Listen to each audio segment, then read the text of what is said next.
네, 여러분 안녕하세요. 네, 수요일 이 시간에 항상 찾아오는 한우준의 히든 플레이어 시간이 돌아왔습니다. 자, 아직 피니 혹시 지금 뭐 시청자분들 들어오셨나요? 아직 안 들어왔나요?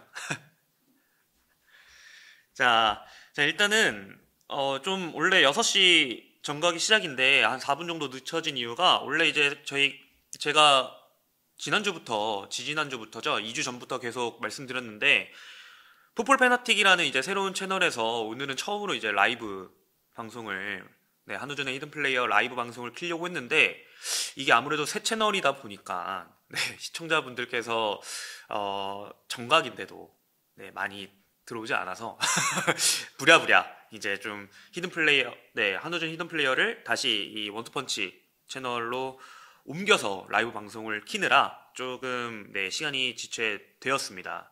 좀 시청자 여러분들의 양해를 구하겠고요. 그리고 사실 다음 주에 수요일에 한우준의 히든 플레이어 방송에서 제가 못 나올 것 같습니다. 이제 완전히 안 하는 게 아니라 제가 사실 수요일 날 이제 대학교 그 목요일 금요일에 결승전 경기 대학교 추계 대회가 있는데 수요일에 하루 전날에 제가 좀 태백으로 내려가 봐야 될 것 같아서 그 수요일에 한우준의 히든 플레이어는 이제 스포티비에서 해설위원으로 활동하고 계시는 정원 해설위원께서 저 대신에 그 한우준의 히든 플레이어 방송을 대신 해주기로 했습니다. 그래서 시청자 여러분들의 좀 양해를 구하겠고요. 토니님, 하이요. 안녕하세요, 토니님. 반갑습니다.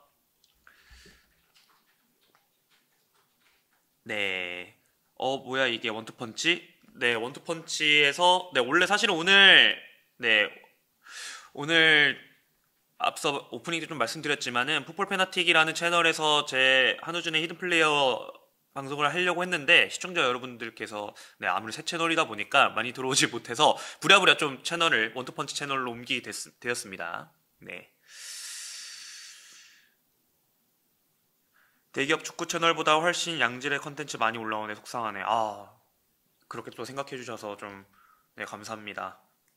앞으로 더 양질의 컨텐츠, 좋은 컨텐츠 많이 올리도록 하겠습니다. KBK님, 하이하이. 안녕하세요. KBK님.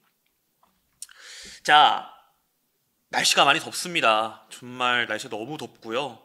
저도 원래 사실은 운동을 많이 하는데 날씨가 너무 덥다 보니까 특히 저는 운동할 때 러닝 위주로 운동을 많이 하거든요. 러닝 위주로 운동을 많이 하는데 감히 나갈 생각을 못 하고 있어요. 거의 좀 체감 온도가 40도가 넘는다고 하니까 너무 더워가지고 정말 건강 유의해야 될 것 같습니다. 자, 어쨌든 이렇게 좀 오늘도 부랴부랴 좀 채널을 옮겨서 하느라 정각에 방송을 딱 시작하지 못한 점 좀 죄송하다는 말씀드리고 싶고 다음 주는 앞서 공지를 했지만 제가 또 대학 축구 결승전 중계 때문에 태백에 내려가야 돼서 이제 다음 주 수요일은 정원 해설위원께서 좀 수고를 해 주시겠습니다. 밤에 런닝하면 벌레 흡입, 낮에 하면 열사병. 맞아요. 그래서 사실 여름에 제가 런닝을 탄천 쪽에서 많이 하거든요. 탄천. 근데 거기 또 풀도 많고 되게 벌레가 엄청 많아요. 그리고 요즘 습하잖아요. 그래서 탄천이면 여기 옆에 이렇게 천이 있으니까 또 습하다 보니까 가끔 개구리랑 같이 뛰고 있더라고요. 제가 런닝을. 그래서 밤에 가끔 가다 좀 깜짝깜짝 놀랄 때가 있습니다. 박정규님, 셀전 형님, 잭슨 감정기 끝나서 공중제비 중. 맞습니다. 셀전 형님, 잭슨에 2년 시달리다가 페드로, 정 페드로, 정말 이 4강전에서 멀티골. 첫 번째 골은 정말 저 아까 이 방송하기 전에 좀 봤거든요. 그 경기 챙겨왔는데, 그 슈팅, 소위 말해 빠따임이라고 하죠. 빠따임이, 장난 없었습니다. 정말 돌아오는 시즌, 정 페드로 선수의 그 스트라이커, 첼시의 스트라이커, 어떤 활약을 보여줄지 한번 기대를 해 보겠습니다. 네. 저 사실은 좀 고민을 많이 했습니다. 이번 한우전의 히든 플레이어는 어떤 경기를 처음에 좀 리뷰를 할지 좀 고민을 많이 했었어요. 사실 이제 동아시안컵이 또 시작이 되었잖아요. 그러면서 이제 용인에서 이제 용인 마르티스 네, 그 구장에서 지금 펼쳐지고 있는데 대한민국과 중국의 경기를 리뷰를 할지 아니면은 8강전 PSG와 이제 바이에른 뮌헨의 클럽 월드컵 8강 경기로 좀 리뷰를 하고 그다음에 히든 플레이어를 정해 볼지를 좀 고민을 하다가 그래도 PSG와 바이에른 뮌헨 경기를 하는 게 좀 낫지 않을까 싶어서 오늘은 이제 클럽 월드컵 8강 경기였죠. 네, PSG와 바이에른 뮌헨의 경기를 가지고 경기 리뷰를 해보고 그다음에 그 속에서 어떤 누가 좀 히든 플레이였는지 한번 정해보는 시간을 가져보도록 하겠습니다. 자, 일단 먼저 베스트 라인업 먼저 소개를 해드릴게요. PSG였는데요. 돈마룸마 키퍼가 장갑을 꼈고요. 그 다음에 누누 멘데스, 파초, 마르키뉴스, 하키미 선수가 포백을 구축을 했습니다. 그리고 약간 뭐 4-3-3 혹은 뭐 4-1-2-3 이런 식으로 포메이션을 갖췄는데 일단 미티냐, 파비안 루이스 그리고 주앙 네베 선수가 미드필더 포지션에 자리를 잡았고 위에 3톱은 흐비차, 바르콜라, 두예 선수가 네 3톱을 구축을 했습니다. 네, 레알님 이 영상 따로 올라오나요? 풀 영상으로? 피님 이거 영상 따로 풀 올라오죠? 네. 이 라이브 방송 끝나고 나서 바로 이제 저희 피디님께서 풀 영상 올려주실 겁니다. 네, 그리고 이어서 바이에른 뮌헨의 선발 라인업 좀 짚어드리도록 할게요. 노욕 키퍼가 장갑을 꼈고요. 스타니시치, 요나단타. 와, 이번에 이제 레버쿠젠에서 바이에른 뮌헨으로 넘어온 요나단타 선수가 선발 명단에 포함이 됐고 우파메카노, 라이머 선수가 네 포백을 구축을 했습니다. 그리고 이어서 바이에른 뮌헨은 4-2-3-1 포메이션을 들고 나왔는데요. 투볼란치에 파블로비치, 키미 선수가 자리 잡았고 그 위에 무샬라 그리고 그 앞에 3명의 선수는 코막, 올리세, 케인 선수가 선발 명단에 포함이 돼서 PSG와의 맞대결을 앞두고 있었습니다. 자, 이날은 이제 김민지와 이강인 선수가 교체 명단에 포함이 됐지만은 아쉽게 두 선수 모두 다 출전은 하진 않았습니다. 사실 이 경기에서 좀 코리안 더비 좀 기대를 했었었는데 두 선수 모두 다 출전을 하지 않으면서 아쉽게 무산이 됐고요. 그리고 여기서 좀 주목을 해야 될 부분이 뭐였냐면은 이제 바이에른 뮌헨의 레전드였던 토마스 밀러 선수가 만약 이번 경기에서 이제 패배를 했을 시에는 이 바이언에서의 마지막 경기가 되는데 아쉽게 이 경기는 PSG의 2대0 승리가 되면서 뮌헨의 레전드인 토마스 밀러 선수가 바이언에서의 마지막 경기를 이제 펼치게 되었습니다. 이제 점차 전반전 그리고 후반전 경기 리뷰를 바로 좀 시작을 해보도록 하겠습니다. 자, 전반전 먼저 리뷰 시작을 하도록 할게요.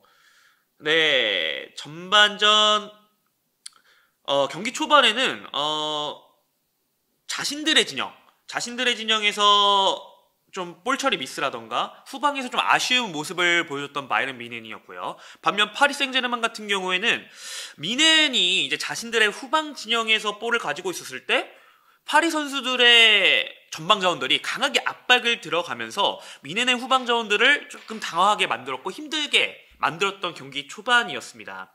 자, 제가 지난주에는 약간 이제 기사에서 뭐 골장면이라던가 이런 부분들이 뭐라 해야 될까요?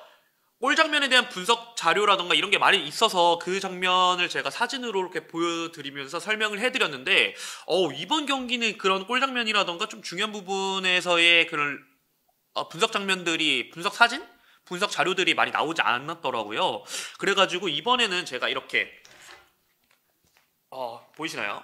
네, 전술판으로 한번 좀 설명을 해드리도록 하겠습니다.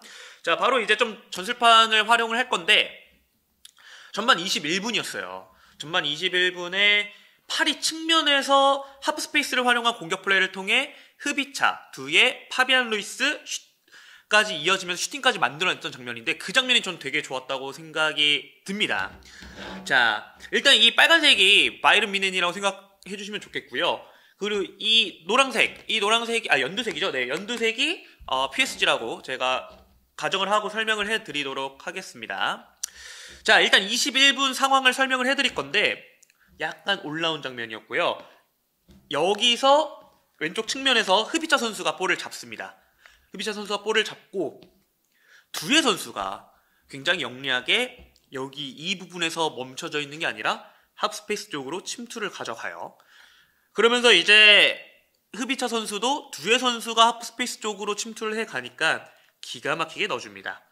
여기서 볼을 잡고 드리블 치면서 이제 미네 수비 라인을 이렇게 무르겠죠? 무르고 네, 이런 식으로 형태가 갖춰져 있다가 파비안 루이스 선수가 정말 좋은 위치죠. 좋은 위치. 이 중앙에서 컷백을 받을 위치로 이동을 합니다. 밑에 쪽에서 점점 위쪽 올라가서 딱 여기서 포지션을 잡고 두레 선수가 기가 막히게 이 센터백과 그리고 이 미드필더 땡겨온 이 사이로 컷백을 내줘요. 그리고 파비안 루이스 잡고 슈팅까지 연결을 하면서 굉장히 측면에서의 조합 플레이, 아주 좋은 플레이를 전반 21분 만에 보여줬던 파리 생제르맹이 되겠습니다. 그리고 이제 전반 38분 미넨도 이제 가만히 있을 수가 없겠죠. 네, 전반 38분 왼쪽 측면에서 코망이 수비수가 앞에 두 명이 있었지만은 그거를 이제 드리블을 통해서 제껴낸 후에 케인에게 정확한 크로스, 그리고 케인도 파초와의 경합을 이겨내면서 머리에 맞추는 데까지 성공을 합니다. 머리에 맞추는 데까지 성공을 하지만 헤더슛이 정확한 임팩트가 되지 않으면서 골대 옆으로 아쉽게 골대 위로 벗어나고 말았습니다. 네. 자, 최신 기술 디디야. 최신 기술, 네. 그다음에 조가스키님, 포스텍 동생 콤파니는 곧 해고될 듯. 글쎄요, 이제 조금 이제 다가온 시즌, 어쨌든 지난 시즌에는 바이에른 뮌헨의 리그 우승을 또 이끌어냈었고, 물론 챔피언스 리그에서는 아쉽게 인트르에게 패배를 하게 되면서 탈락을 하긴 했지만은, 그래도 리그 우승을 거머쥐었기 때문에, 네, 일단 다가오는 시즌 한번 지켜봐야 될 것 같습니다. 자, 이어서 좀 설명해 드릴게요. 스텔라님, 이 콘텐츠는 선수들이 보면 완전 도움될 듯. 감사합니다. 제가 조금 더 정확하고 세세하게 좀 분석을 해서 경기 리뷰할 때, 선수들도, 이제 현역 선수들도 봤을 때 정말 도움이 되는 그런 콘텐츠로 한번 만들어 보겠습니다. 네. 자, 그리고 일단은 전반 38분 제가 미넨의 공격을 설명하기 전에 제가 빠트린 설명이 있는데, 전반 34분에 스타니시치 선수가 햄스트링 부상으로 교체가 됩니다. 그래서 굉장히 이른 시간에 전반부터 좀 변수가 생긴 바이에른 뮌헨이고요. 그러면서 샤샤보이 선수로 교체가 돼요. 그래서 오른쪽 풀백을 봤던 라이머 선수가 스타니치 선수가 빠졌던 왼쪽 풀백 자리로 이동을 하고요. 그러면서 이제 오른쪽 풀백 자리는 교체에 들어온 샤샤보이 선수가 오른쪽 풀백으로 자리를 잡습니다. 네, 전반 후반부로 갈수록 일단 전반전 초반 그리고 전반전 중반은 약간 PSG가 경기를 주도를 했다라면은 전반 후반부로 갈수록은 바이언의 공격이 좀 살아나는 모습을 보여줬고요. 결국 전반전 41분 이 장면은 제가 다시 이 전술판을 가지고 좀 설명을 해드리도록 할게요. 이제 선수들 원위치. 네, 이번에는 네, 이 형태로 포지션을 갖추고 있었고, 전반 41분 왼쪽 측면입니다. 전반 21분에 파리 생제르맹의 좋았던 공격도 왼쪽이었는데 전반 41분 바이언의 굉장히 좋았던 공격도 왼쪽에서 일어나요. 자, 왼쪽 측면에서 이제 코망 선수죠. 코망 선수가 볼을 잡습니다. 코망 선수가 볼을 잡고, 자, 이런 형태였죠. 이런 형태였는데 하프 스페이스 쪽에 있던 파블로비치 수비형 미드필더, 이제 공격 형태니까 미넨의 선수들은 굉장히 높게 올라옵니다. 굉장히 높게 올라와서 포지션을 잡고요. 네, 그렇죠. 이런 식으로 볼을 잡고 마연이 이런 식의 경기 공격 형태를 가지고 펼치고 있습니다. 기본적으로 이런 형태로 네, 볼을 잡았을 때 자신들이 이제 공격을 할 때는 이런 형태로 플레이를 가져가고요. 이제 왼쪽 측면에서 코망 선수가 이렇게 볼을 잡고 있습니다. 코망 선수가 볼을 잡고 뒤쪽에 있었던 볼을 잡고 있다가 이제 수비가 이런 식으로 붙다 보니까 아무래도 돌파를 하는 것보다는 뒤쪽을 한번 거쳤다가 템포 조절을 하자라는 생각을 갖고 있었던 것 같아요. 그러면서 이 뒤쪽을 받치고 있었던 파블로비치 선수에게 백패스를 내줍니다. 백패스를 내주고 자, 이런 장면이었는데 이런 형태였어요. 하프스페이스 쪽에서 이제 파블로비치가 볼을 딱 잡습니다. 이때 가장 중요했던 움직임, 어떤 선택을 하냐가 굉장히 중요했는데 파블로비치는 여기 이 박스 근처에 있었던 무샬라 선수가 순간적으로 침투에 들어가거든요.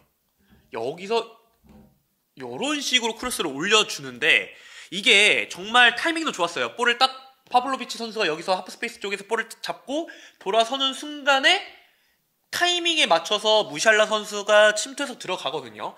그 타이밍에 맞게 정말 기가 막히게 수비 뒷공간으로 톡 찍어줍니다. 근데 이게 무샬라 선수의 발끝에 정확하게 닿진 않아요. 아쉽게. 이게 만약에 무샬라 선수의 정확하게 네, 발끝에 연결이 됐더라면은 분명히 골로도 연결될 수 있었던 상황이었거든요. 하지만 연결이 되지 않으면서 이게 볼이 구석으로 흐릅니다. 그렇게 되면 돈마룸마도 굉장히 당황을 하게 돼요. 오히려 이제 무샬라 선수의 발끝에 닿지 않으면서 그 볼이 절묘하게 구석을 향해 됩니다. 하지만 돈마룸마 골키퍼가 굉장히 당황을 했지만은 굉장히 월드클래스 키퍼잖아요. 네. 어렵게 어찌됐든 볼을 쳐내면서 아쉽게 마이른 미넨의 득점 찬스는 좀 아쉽게 무산이 되고 말았습니다. 그래도 정말 득점으로 연결되지 않았지만은 무샬라 선수의 침투 움직임을 한 차례 볼 수 있었고 파블로비치 선수가 뒷공간으로 툭 찍어서 넣어주는 패스도 너무나 좋았습니다. 굉장히 어쨌든 전반 후반부로 갈수록 마연의 공격이 살아나면서 날카로운 공격을 또 한 차례 보여줬고 득점 찬스까지 갈 뻔했던 그런 장면을 제가 전술판을 한번 설명해 드렸습니다. 그리고 전반 추가 시간에 일단 세트피스 기회를 잡아요. 바이에른 미넨이요. 바이에른 미넨이 세트피스 찬스를 잡고 우파메카노 선수가 드디어 선제골을 넣는데 성공을 합니다. 하지만 그래서 이제 동료 선수를 좋아하고 이제 우파메카노 선수도 이제 골 세레브레이션까지 막 하면서 굉장히 바이에른 미넨이 선제골을 가져가는구나라는 생각을 했지만은 아쉽게 옵사이드 처리가 되죠. 그러면서 바이에른 미넨의 선제골 기회는 아쉽게 날아가고 말았습니다. 어쨌든 계속해서 전반 초중반에는 PSG가 좀 더 좋은 공격력을 보여줬고 그리고 공격적인 부분뿐만 아니라 좀 조직적인 부분, 좀 게임 운영적인 부분에서는 PSG가 조금 더 좋은 모습을 보였지만은 바이에른 미넨도 약한 팀이 아니잖아요. 그러다 보니까 조금 시간이 계속해서 흐를수록 공격력이 살아나면서 좋은 모습을 보여줬던 전반 후반부의 바이에른 미넨이었습니다. 자, 근데 문제는 전반 막판에 발생을 하게 되죠. 전반전부터 바이에른 미넨의 공격을 이끌었고 굉장히 창의적인 플레이로 제 눈을 사로잡았고 저뿐만 아니라 거기에 있던 현장에 있는 축구 팬분들을 현장에 계시는 이제 축구 팬분들의 이목을 사로잡았던 무샬라 선수가 아쉽게 좀 큰 부상을 당하게 됩니다. 그 돈나룸마가 박스 안쪽에서 이제 돈나룸마 선수가 무샬라 선수를 향해 이 덮치는 장면이었거든요. 이렇게 덮치는 장면에서 왼쪽 종아리 뼈가 골절되는 부상을 무샬라 선수가 당하면서 일단 최소 회복까지는 5개월이 걸린다는 진단을 받았다고 하고요. 수술이 굉장히 제가 어제 기사를 봤는데 무샬라 선수가 수술을 굉장히 잘 끝냈다고 들었거든요.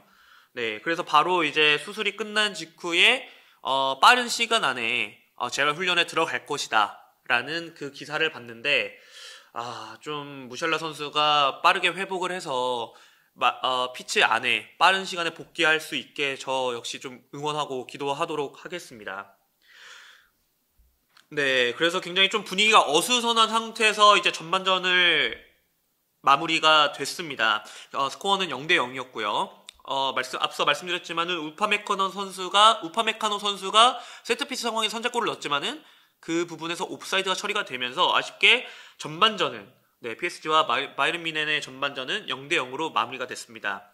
전반전의 평가를 좀 내리자면은 양 팀의 빠른 공수 전환을 통해 굉장히 템포가 빨랐던 경기라고 설명을 드릴 수 있을 것 같고요.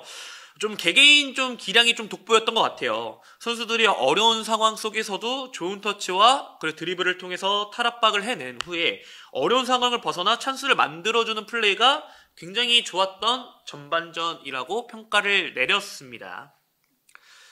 자, 이제 후반전으로 좀 넘어가 보도록 할게요. 후반전 넘어가기 전에 좀 목이 아파서 커피를 한 잔 마시고 시작을 하도록 하겠습니다.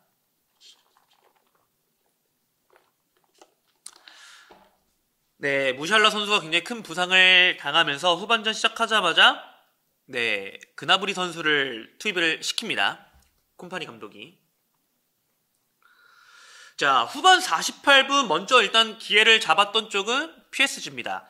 근데 여기서 좀 중요한 부분이 요나단타 선수가 좀 큰 실수를 범하게 되면서 PSG가 볼의 소유권을 가지고 오는데 성공을 했고 공격 찬스를 잡고 득점 찬스까지 만드는데 성공을 한 장면이었거든요. 그 장면 역시 제가 좀 전술판을 통해서 설명을 해드리도록 하겠습니다.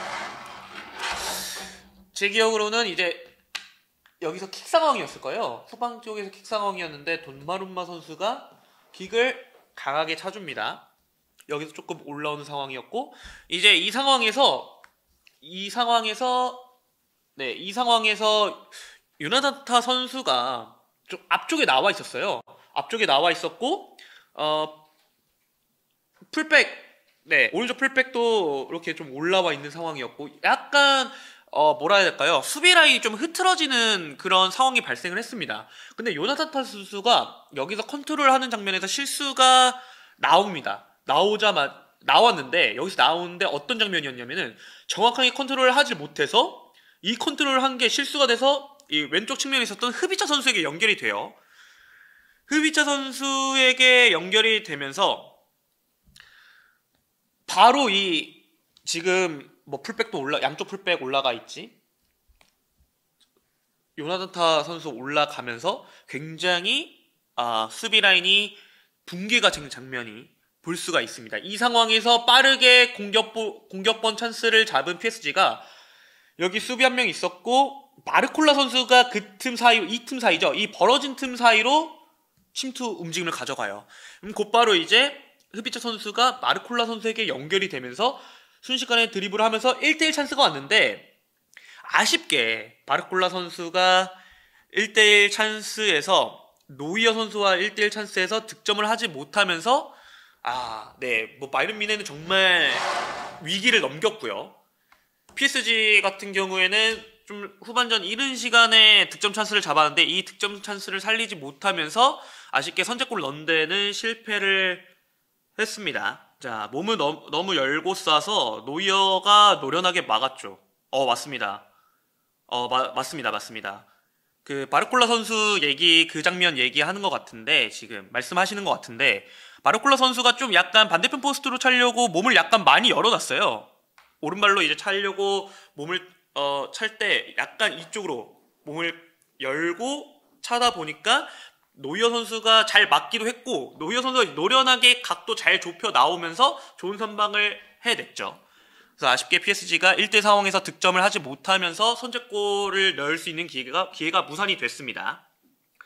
근데 사실 노이어 선수도 이때 이 풀경기 보신 분은 알겠지만은 후반 73분쯤에 노이어 선수가 굉장히 좀 치명적인 패스 미스를 하게 돼요. 기억나시는 분들도 계시겠지만 노이어 선수가 이제 앞쪽으로 나오면서 패스를 이제 오른쪽 측면으로 딱 볼을 잡고 측면으로 패스를 연결해 준다는 게 그게 이제 패스 미스가 되면서 노이어 선수 골문을 비우고 앞으로 나와 있고 그래서 굉장히 엄청나게 위험한 상황이 생깁니다. 그래서 이제 후반에 교체 들어온 덴벨레 선수가 어떻게 하다가 볼의 소유권을 가지고 오게 되면서 슈팅을 때렸는데 아쉽게 그게 또 득점으로 연결되진 못했는데 정말 노이어 선수의 치명적인 실수로 다시 한번 좀 실점 기회를 내줄 뻔했었던 바이언이었어요. 하지만 덴벨레 선수가 그 찬스를 아쉽게 잡지 못하면서 네, 또 한 차례 위기를 넘겼던 바이언이 되겠습니다. 자, 이제 후반 78분 얘기를 좀 해볼게요. 후반전 갈수록 사실은 약간 뭐라 그럴까요? 바이언의 그런 공격력이 더욱더 살아나면서 좀 흐름, 분위기가 바이언 쪽으로 넘어옵니다. 그래서 후반 78분 후반 들어서 약간 밀리는 감이 없지 않았던 PSG가 선제골을 넣는데 성공을 합니다. 자, 이 선제골 장면, 이거는 또 제가 전술판을 통해서 보여드리도록 할게요. 네, 약간 이런 장면이었죠. 네, 이런 장면이었고 수비시에는 내려오니까 선수들이 네, 이런 장면이었던 것 같은데 제 기억으로는 네, 땡겨 있는 상황이었고 이런 장면이었고 이제 PSG도 올라오겠죠, 선수들이.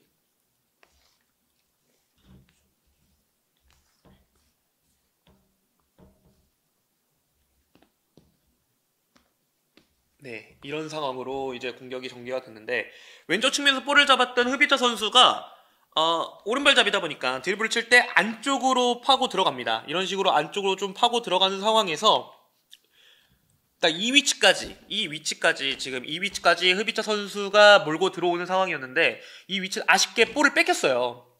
여기서 볼을 뺏기고 나서 아마 제가 알기로는 해리케인 선수가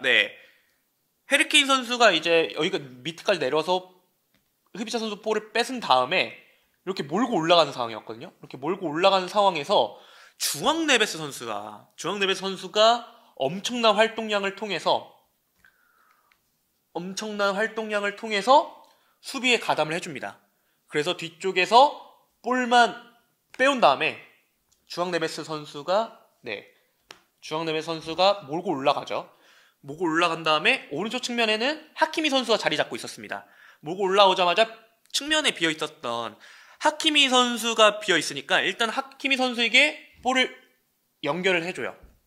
연결을 해주고 주앙 네베스 선수가 굉장히 움직임이 저는 영리했다고 생각을 하는 게 주앙 네베스 선수가 여기서 볼을 측면을 내준 다음에 만약에 이 자리에 그냥 머물러 있거나 서 있었으면은 오른쪽 측면에서 볼을 잡았던 하키미 선수는 여기 수비 이렇게 둘러싸여 있었죠. 그렇게 되면서 결국 할 수 있는 거는 하키미 선수는 다시 주앙 네베스 선수의 횡패스를 내준다던가 아니면 그냥 잡고 자기가 1대1 돌파를 한다던가 아니면 그냥 백패스를 내주면서 공격권이 무산이 되고 공격의 템포가 죽었을 거예요.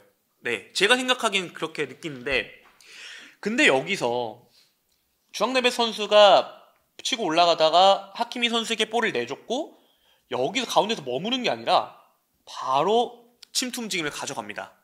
침투 움직임을 가져감으로써 이 공간이 벌려 있자마자 이 침투 움직임을 가져가고 하키미 선수가 여기서 바로 볼을 연결을 해주거든요. 그래서 볼을 잡고 수비가 한 명 오니까 여기서 침착하게 접은 다음에 두에 선수한테 패스를 연결해줍니다. 또 두에 선수가 볼을 잡았을 때 이렇게 딱 몸을 열어놓고 잡았거든요. 그럼 당연히 골키퍼 노이어 입장에서는 반대편 포스트를 보고 찬다는 생각에 약간 이 노이어 골키퍼 쪽에서 오른쪽으로 이동을 합니다. 근데 두에 선수가 굉장히 영리했던 부분이 아마 노이어 선수의 그 움직임도 봤을 거예요. 이동하다 보니까 가까운 쪽 포스트 있죠. 가까운 쪽 포스트가 조금 더 공간이 많이 있다 보니까 그쪽으로 꺾어 때리거든요. 그렇게 되면서 노이어 골키퍼는 정말 손을 쓸 수도 없이 그대로 구석으로 빨려 들어가면서 PSG가 후반 78분에 드디어 골문을 열어냈는데 성공을 합니다. 네. 물론 두에 선수의 이 왼발로 꺾어 때리는 슈팅도 너무나 좋았지만은 저는 사실은 이 과정까지 만들어낸 거는 주앙 네베스 선수의 이 침투 움직임이 굉장히 좋았다 생각해요. 패스를 하고 패스 앤 무브, 이 플레이가 굉장히 좋았다는 생각이 듭니다. 앞서 말씀드렸지만은 주앙 네베스 선수가 그냥 중앙에 패스를 측면에 하키미 선수에 연결해주고 중앙에 머물러 있었다라면은 공격 템포가 죽어가지고 이런 상황이 발생하지 않았을 거예요. 하키미 선수도 물론 무리하게 이렇게 수비 두 명이 있는 상황에서 뭐 드리블을 했을 거라는 생각도 안 들고, 저는 횡패스 아니면 백패스를 통해서 그냥 다시 한번 좀 공격 템포가 죽는 상황이 연출되지 않았을까라는 생각이 있는데, 결국 중앙 네베스 선수의 침투 움직임을 통해서 그대로 빠른 공격 템포를 살려가면서 득점을 만들어냈던 장면, 굉장히 중앙 네베스 선수의 침투 움직임이 굉장히 좋았다고 생각이 듭니다. 자, 하지만 PSG가 1대0으로 이기고 있는 상황 속에서 위기가 찾아옵니다. 후반 81분에 위기가 찾아오는데, PSG의 중앙수비였던 파초 선수가 고레츠카 선수에게 좀 위험한 파울을 범하게 되면서 다이렉트 레드카드를 받게 됩니다. 그렇게 되면서 이제 좀 위기가 찾아온 PSG인데, 곧바로 엘리케 감독은 공격수 한 명 줄입니다. 흐비차 선수를 빼고 수비수인 베라우드 선수를 투입을 하면서 이제 좀 수비에 좀 치중하는 그런 전술을 쓰게 됩니다. 네. 자, 이제 어쨌든 바이에른 뮌헨 같은 경우에는 수적 우세잖아요. 지금 11명 대 10명으로 싸우고 있으니까 저는 이 퇴장 나가면서 후반전 이거 어떻게 될지 모르겠다. 이 바이에른 뮌헨이 조금 더 공격에 대한 집중력을 가지고 세밀한 파이널 서드 쪽, 이 PSG의 파이널 서드 쪽에 딱 진입을 했을 때 세밀한 플레이만 조금 더 보여준다라면은 이거 충분히 동점까지 만든 다음에 영장까지 끌고 갈 수 있겠다는 생각을 이때까지만 해도 가지고 있었어요. 저는 이 생각을 딱 가지고 있었던 찰나 85분에 해리 케인이 다시 한번 득점을 만들어내는데 성공을 해요. 하지만 다시 한 번 더 오프사이드로 이 골이 무효 처리가 됩니다. 뭐 어쨌든 전반전에도 우파메카노 선수의 득점이 있었지만은 오프사이드 처리가 됐고, 그리고 해리 케인 선수도 득점이 있었지만은 오프사이드 처리가 되면서 약간 이번 경기 어떻게 봤을 때는 좀 운이 안 따르지 않았나라는 생각이 좀 있습니다. 네, 김대리님, 뮌헨 무시할라도 없어서는, 그러니까요. 사실은 좀 이 10번 역할, 바이에른 뮌헨의 이 10번 포지션에서 정말 창의적으로 플레이해줄 수 있고 또 득점 찬스까지 만들어줄 수 있고 플레이메이킹을 해줄 수 있는 선수가 좀 무시할라 선수라고 생각이 들고요. 전반전에 무시할라 선수가 굉장히 좋았어요. 침투 움직임이라던가, 그러니까 오프 더 볼 움직임이라던가, 뭐 볼을 가지고 있었던 그 온 더 볼 상황에서도 굉장히 창의적이고, 어려운 상황을 그냥 뭐 드리블이라던가 뭐 패스를 통해서 그 위기에서 벗어나서 찬스를 만들어주는 부분이 굉장히 좋았다는 생각이 드는데, 보니까 무시할라 선수가 있고 없고 차이가 좀 크더라고요. 물론 이 경기 한정으로 제가 말씀드리기는 좀 어렵겠는데, 그래도 제가 후반전과 전반전 비교했을 때 무시할라 선수가 없다 보니까 좀 창의적인 플레이가 잘 나오지 않았다? 이런 부분이 좀 아쉬웠습니다. 그래서 만약 무시할라 선수가 있었더라면은 지금 퇴장도 PSG가 당한 상황이고 수적 우세인 상황에서 바이에른 뮌헨이 조금 더 기세를 몰아 동점골까지 쉽게 만들 수 있을지 않았을까라는 생각이 있었어요. 네, 써님, 솔직히 경기력의 파리가 그렇게 좋진 않았던 것 같은데 평소에 압도적인 느낌도 없고 뮌헨이랑 비슷했던 느낌. 맞아요. 저랑 좀 똑같은 생각을 가지고 계시네요, 써님께서. 저도 사실은 어쨌든 축구는 결과론이잖아요, 사실은. 그렇죠. 결과론이기 때문에 PSG가 2대5로 이기긴 했지만은 막 정말 챔피언스리그 결승전에서 보여줬던 그런 압도적인 느낌은 저도 솔직히 받지 못했어요. 오히려 좀 후반전 들어가서는, 물론 파리가 퇴장을 당하긴 했지만은 오히려 후반전 들어서는 그래도 저는 뮌헨의 경기력이 조금 더 나았다는 생각이 있거든요. 네, 선님이 저랑 같은 생각을 가지고 경기를 보셨네요. 네, 그리고 이제 시간이 흘러서 90분을 향하게 됩니다. 근데 이제 후반 90분 추가 시간에 PSG가 또 한 번 좀 어려운 상황을 겪게 되죠. 후반에 교체대로 이제 루카스 에르난데스 선수가 팔꿈치를 쓰면서 또 퇴장을 당하게 돼요. 네, 그러면서 이제 남은 시간을 1대0인 상황에서 남은 시간을 9명으로 보내게 된 PSG인데 이렇게 되면은 사실은 마이언 입장에서는 엄청나게 큰 기회고 무조건 이거는 뭐 어떤 수를 썼어라도 동점골을 만들어내는 상황이었습니다. 네, 그래서 이제 아무래도 수적 우위에 있는 마이언이다 보니까는 계속 몰아붙이죠. 몰아붙이면서 뭐 크로스플레이라던가 그런 장면에서 계속해서 공격 슈팅을 많이 시도를 하면서 코너킥도 얻어내면서 세트피스 찬스를 얻고 굉장히 공격적인 경기 운영을 가져갔지만은 이게 뭐라 해야 될까요?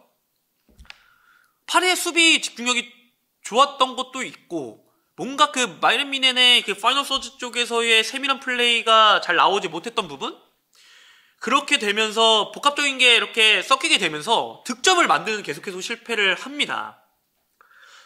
네, 김대리님 뭔가 파리가 100% 뛰지 않은 느낌. 네, 아무래도 이게 8강 경기잖아요. 이 조별리그 3경기 하고 16강 치르고 8강 경기 치르고 그리고 그 전에 뭐 정말 파리 같은 경우에는 챔피언스리그 결승까지 뛰었고 많은 경기를 굉장히 소화를 했기 때문에 선수들이 그러니까 100% 뛰었겠죠. 정말 그 피치 안에 있었던 선수들은 100%의 힘을 갖고 쏟아 부었겠는데 체력적으로 좀 많이 떨어지는 느낌을 저희가 시청자 입장에서 봤을 때는 그런 부분들이 좀 그런 느낌을 좀 받지 않았나라는 생각이 있습니다. 근데 선수들은 정말 100%, 120% 힘을 쏟아 부었을 거예요. 네. 사실 왜냐면은 파리 입장에서는 이때 당시 1대0으로 이기고 있었던 상황이 있잖아요. 만약에 한 골 더 먹으면 동점이 되면서 연장전까지 가야 되는데 그러면은 선수들이 너무 힘드니까 정말 온 집중력을 정말 이 정규 시간 안에 끝낸다라는 생각을 가지고 있었을 거예요. 자, 사실 그러면은 축구에선 그런 말이 있죠. 위기가 있으면 기회가 찾아오고 기회를 놓치면 또 위기가 찾아온다는 말이 있는데 PSG가 계속 위기 속에서 결국 위기 속에서 기회를 만들어내면서 추가골을 만들어내는데 성공을 합니다. 네, 첼시 팬인데 이상하게 결승에 파리가 더 무섭게 느껴지는 느낌. 이번 연도 파리는 정말 무서움. 그렇죠. 저는 사실 인테르와의 그 챔피언스리그 결승전 경기 있잖아요.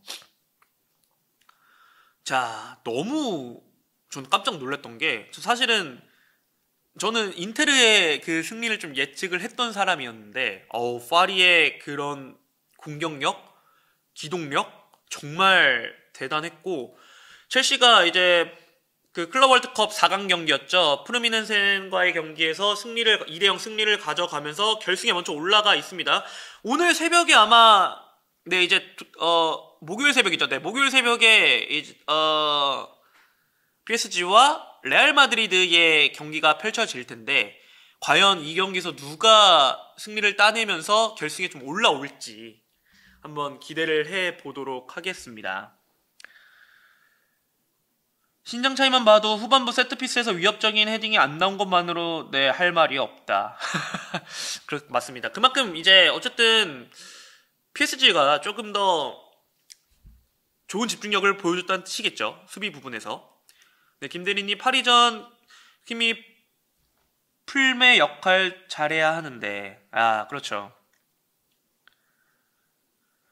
아무래도 조금 전 뭐라 해야 될까요? 저는 이제 후반면 총평에서 좀 얘기를 드릴 건데 일단 좀 간략하게 좀 설명해 드리자면은 저는 이 마지막 후반부의 집중력 차이 그리고 기동력, 체력적인 부분 이런 부분에서 좀 많이 미넨 선수들에게 좀 아쉬움이 보였었거든요. 뭐 지금 여러분들은 어떻게 생각할지 모르겠는데 저 개인적으로 그렇게 생각이 들었습니다.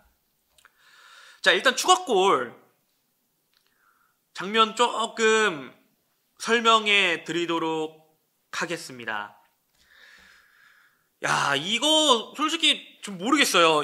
저 이 전술판을 좀 설명해 드리도록 할 텐데 이 오른쪽 측면에서 하키미 선수가 볼을 잡았을 때 분명 이 마이언 미넨 선수가 선수들이 딱 그쵸 이런 상황이었던 것 같아요. 이런 상황이었는데 이 상황에서 볼을 잡고 이 세 명이잖아요. 저는 솔직히 이제 좀 더 올라가서 딱 이 장면이었는데 솔직히 이 장면 보셨을 거예요. 하이라이트로도 보셨겠지만은 저 라이브로 보면서 어떤 생각 들었냐면은 하킴이 과연 이 오른쪽 측면에서 어떻게 플레이 가져가나 한번 보자.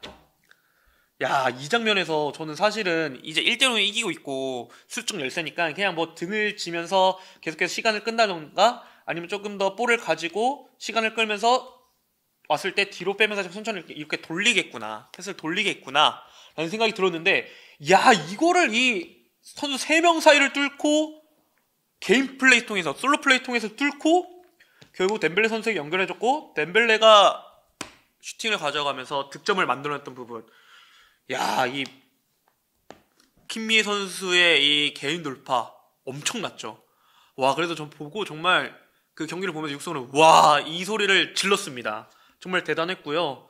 여기서 이 3명 선수를 뚫고 나간다라는 이 판단 자체가 저는 정말 말이 안 됐다고 생각했고 정말 월드 클래스 풀백 선수답구나 라는 생각이 들었습니다. 그리고 반면 미넨 입장에서는 1대3이었어요. 1대3이었기 때문에 사실 뚫리면 안 되는 거거든요.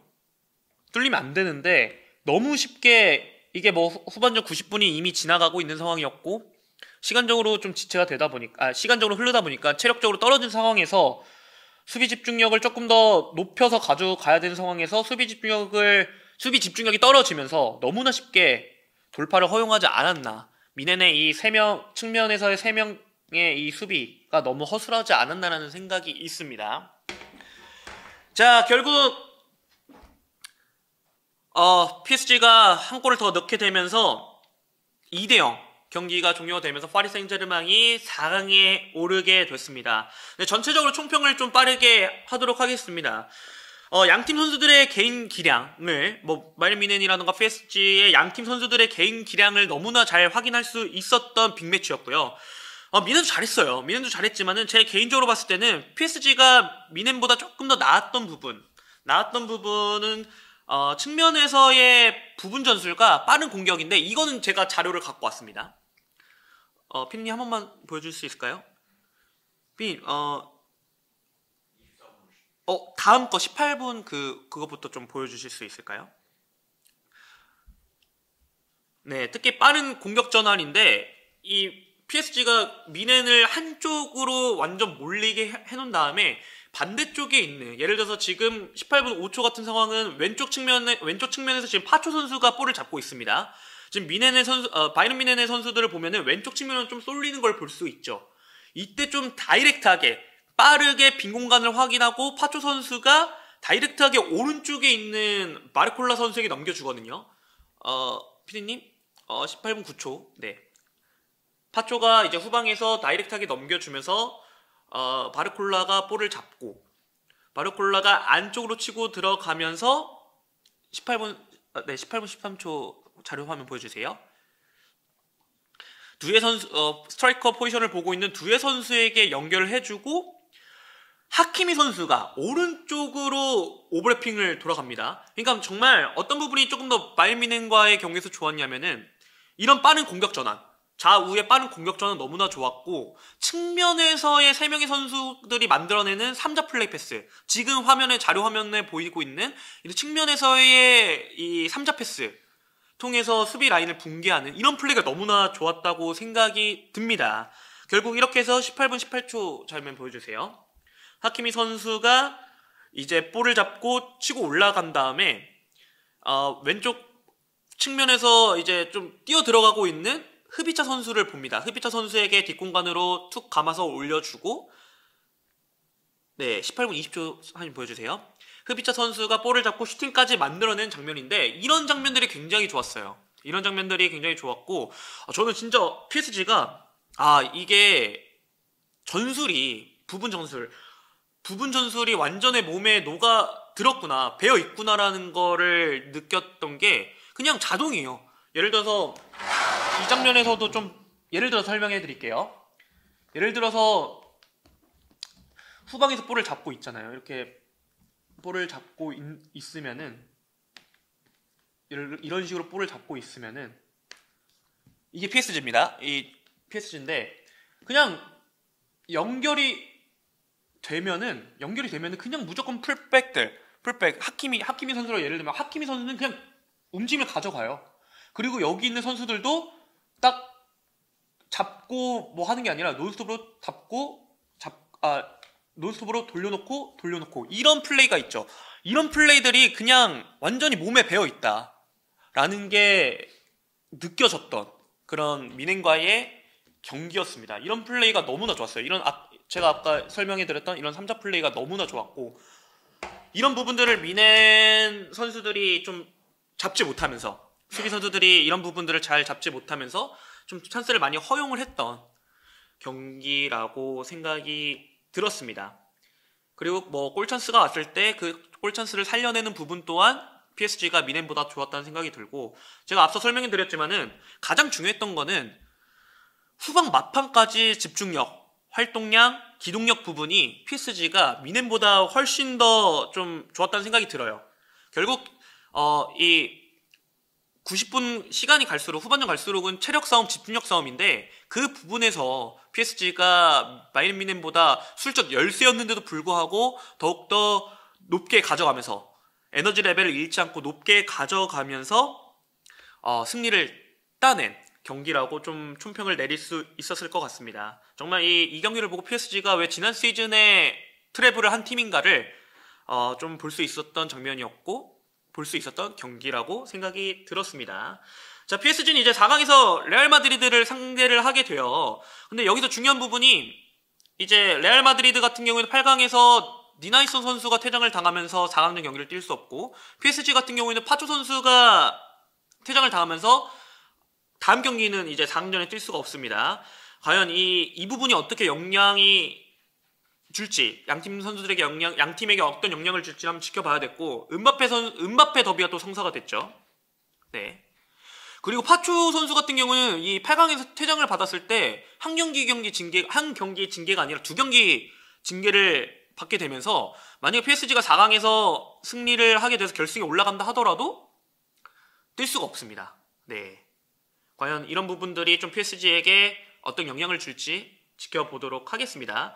자, 이제 히든 플레이어 선수를 좀 정해보는 시간을 가져갈 텐데요.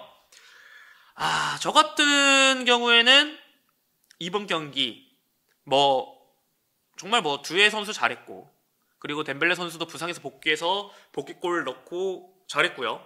하키미 선수 잘했지만은 전 중앙에서의 이 주앙 네베스 선수를 한번 뽑아봤습니다.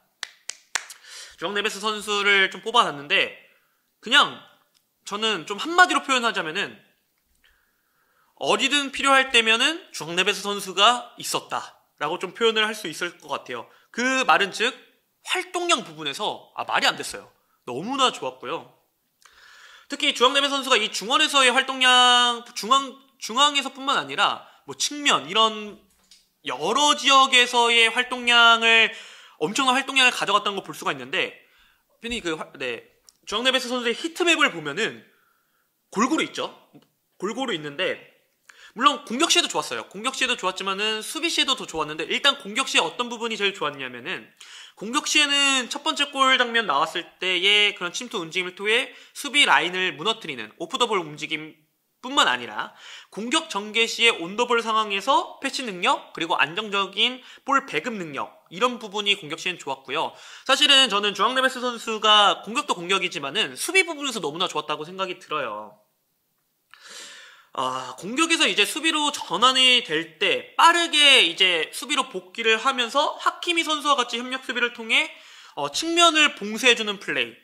지금도 보면은 오른쪽 측면 있잖아요. 오른쪽 측면이 굉장히 빨갛고 히트맵에서 보면 나타나고 있는데, 주앙 네베스 선수가 그 하키미 선수 측면 쪽 같이 협력 수비를 해주면서 그러니까 미넨에서는 왼쪽이죠.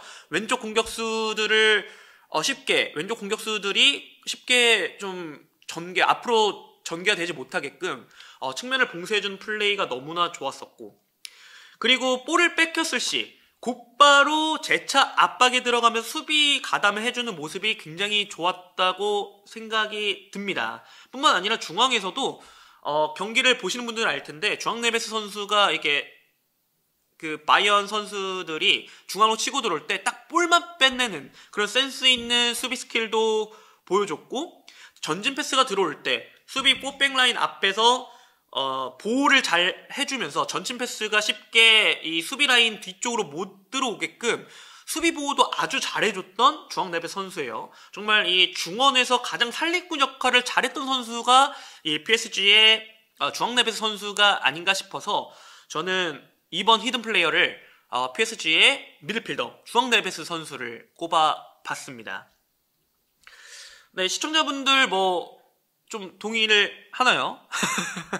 저는 네, 주앙 네베스 선수를 뽑아왔고요.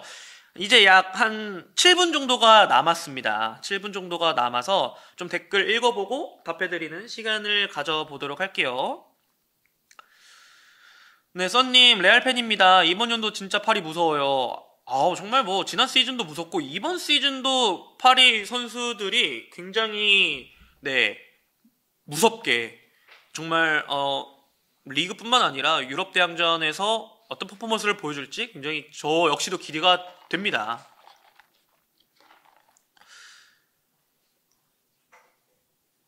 파리는 모든 선수가 오프 더 볼을 무섭게 가져가면서 동료에 대한 지원이라고 봐요. 맞아요.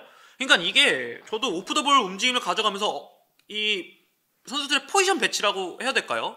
포지션 커버라고 해야 될까요? 네, 이런 부분들이 너무나 잘 조직적으로 잘 짜여 있는 듯한 느낌을 받았어요. 그 부분에서 미넨 선수들이 너무나 좀 고생을 했고 수비를 하면서 좀 힘든 시간이지 않았나, 힘든 경기지 않았나라는 생각이 있습니다. 추가골 미넨 팬들한테는 1516 시즌 사울 니게스 원맨쇼 골을 생각나게 했을걸. 네, 1516 시즌 제가 이 골은 뭐 보지 못했지만은 아마 진짜 미넨 팬들은 좀 충격이었을 것 같아요. 앞서 말씀드렸지만은 오른쪽 측면에서 하키미 선수가 혼자 있었고 3명의 미넨 수비수들이 있었는데 거기서 뚫리게 되면서 미넨 팬들은 설마 이거 뚫리겠어라는 생각이 있었을 텐데 좀 허술하게 좀 뚫리게 되면서 추가골을 내주게 되었는데 좀 이 부분에 좀 멘붕이 있었을 거예요, 미넨 팬들은. 네. 전술판 설명보다 이렇게 화면으로 보여주는 게 훨씬 더 낫네요. 그러니까요. 저도 사실 이렇게 전술판으로 설명을 해드리는 것보다는 확실히 이렇게 자료 아까 어떤 식으로 3차 플레이가 이루어지고 어떻게 빠른 전환 플레이가 이루어지는지 이런 부분들을 이제 자료 통해서 저도 보여드리고 싶은데 저 진짜 엄청 찾았거든요. 이 PSG가 좀 골 들어가는 장면에서 분석되는 그런 이미지나 자료 화면 있는 거를 제가 찾아왔는데 그 부분 나오지 않더라고요. 그래서 마침 스튜디오에 전술판이 있길래 그래도 이렇게 말로 설명하는 것보다는 전술판으로 좀 설명해드리는 게 낫겠다는 생각이 들어서 네, 이렇게 전술판으로 한번 좀 표현을 해봤습니다. 제가 뭐 다음에 또 한우준의 히든 플레이어에서는 좀 자료를 많이 좀 찾아보도록 할게요. 네, 비니시우스, 음바페 둘 다 레알이 나오면 오히려 둘 다 나오면 레알이 질 듯. 엄청난 활동량 파리인데 음바페, 비니 둘 다 수비 않으면 그냥 발릴 듯. 이 부분도 저는 좀 동의를 합니다.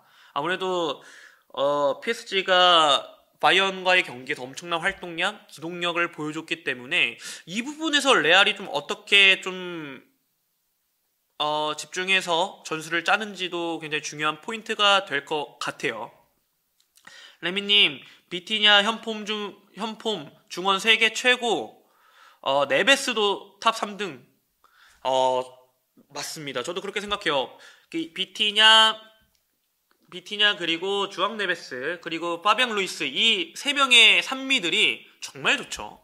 네, 너무나 이 포지션 커버 플레이도 좋고 만약에 비티냐가 위로 올라가면은 뭐 주앙 네베스 선수가 밑을 받쳐준다거나 아니면은 뭐 정말 뭐 패싱 능력뿐만 아니라 수비 커버 능력 모든 부분 공수적인 모든 부분에서 현재 이 파리 생제르맹의 PSG의 이 산미들 선수들이 굉장히 네, 세계 최고이지 않을까 저도 개인적으로 생각이 있습니다.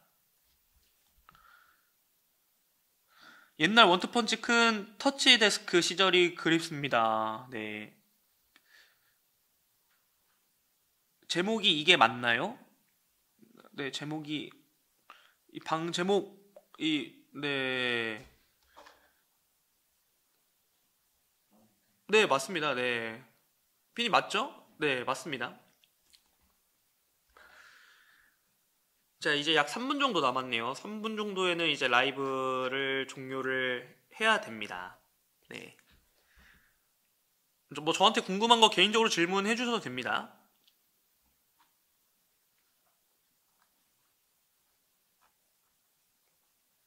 네, 좀, 네, 바다님께서 뭐 언제부터 지금, 오늘 언제부터 제 방송을 보신지는 모르겠는데, 아, 이 안경이요? 그, 메이크업 말해도 되나요, 피디님? 상관없나요? 네. 아, 저 이거 그 젠틀몬스터 겁니다. 네. 괜찮나요?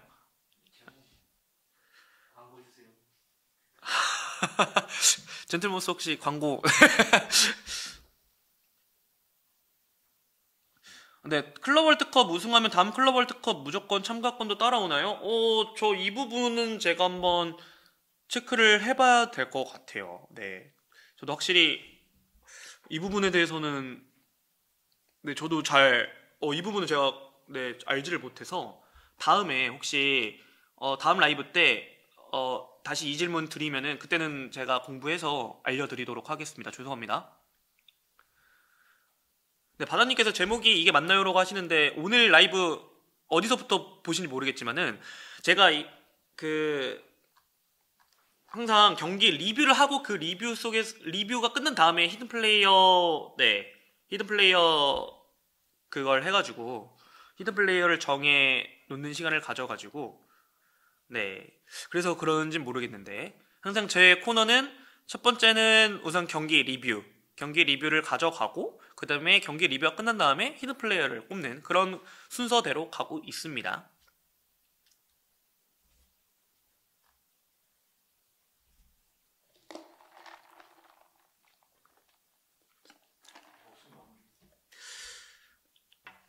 네, 이제 더 이상 댓글에 네, 질문 없으신 것 같아서요. 오늘 라이브 방송 여기서 좀 끝내보도록 하겠습니다. 다음 주는 이 시간에 정원 해설위원께서 좀 수고를 해주시고요.